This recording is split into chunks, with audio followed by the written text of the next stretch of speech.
নমস্কার বন্ধুরা, আপনাদের সবাইকে জানাই সুস্বাগত। আমাদের চ্যানেলের মূল বিষয়বস্তু হলো ভারতীয় দর্শন, শাস্ত্র, দেবদেবী ও ভগবান শ্রীকৃষ্ণের বাণী প্রচার করা। আপনাদের কাছে অনুরোধ, ভিডিওটি পুরোটাই দেখবেন। ভালো লাগলে অবশ্যই একটা লাইক করবেন আর আমাদের চ্যানেলটিকে অবশ্যই সাবস্ক্রাইব করবেন।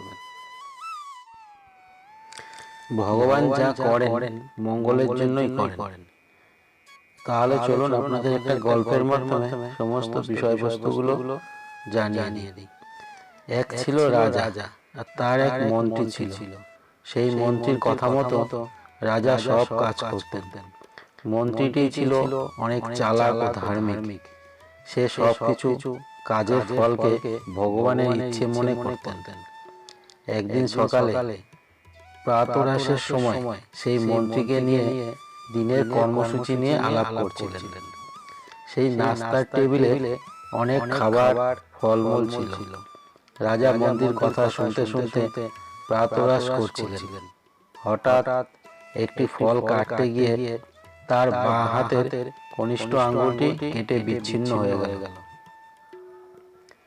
রাজা ব্যথায় চিৎকার করতে লাগলেন আর বলতে লাগলেন, এটা কি হলো? কিন্তু মন্ত্রীবর রাজাকে বোঝাতে লাগলেন, যা হয়েছে ভালোই হয়েছে, ভগবান যা করেছেন আপনার মঙ্গল করেছেন। রাজা অবাক হয়ে যে তার আঙ্গুল কাটা গেল আর এই মন্ত্রী বেটা বলে কি, যা হয়েছে ভালোই হয়েছে। রাজা মন্ত্রীর কথায় বেশ রেগে গিয়ে তাকে বের করে দিল এবং তার মন্ত্রিত্ব পদও চলে গেল। অনেকদিন পর সেই রাজা হরিণ শিকার করতে বনে গেলেন। কিন্তু রাজা পথ হারিয়ে আরো গভীর জঙ্গলে এসে পড়ল।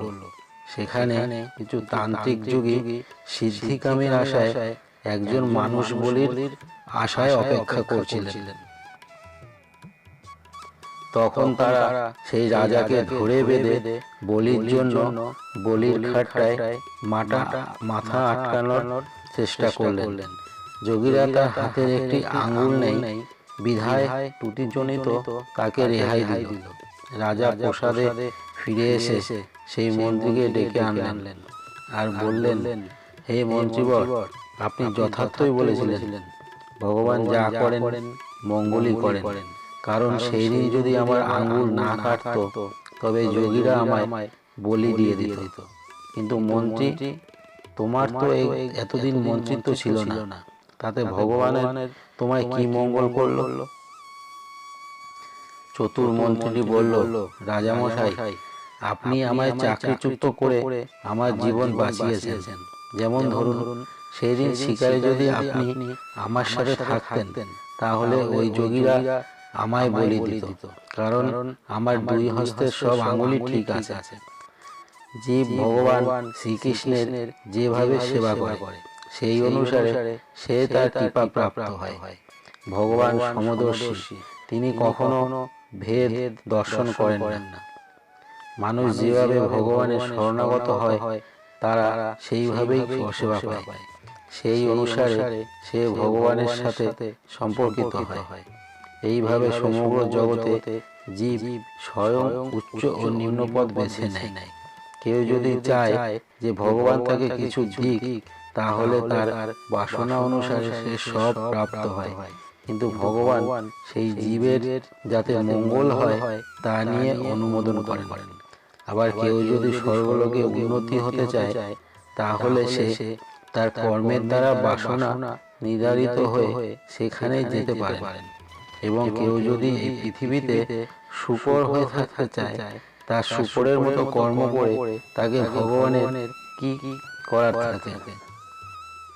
তবুও ভগবান চান তার সমস্ত জীব জড় পুরুষ থেকে মুক্ত হয়ে তার দিব্যধামে ফিরে আসুক। আর এইভাবেই ভগবান তাকে কোনো ঘটনা দ্বারা বা কোনো সাধু দ্বারা তাকে সাবধান করে দেন। তাহলে সবাই বলে ভগবান যা করেন তা সবার মঙ্গলের জন্যই করেন। ভিডিওটি তাহলে আমরা এখানেই শেষ করছি। যদি ভালো লাগে অবশ্যই একটা লাইক করবেন আর আমাদের চ্যানেলটিকে অবশ্যই সাবস্ক্রাইব করবেন।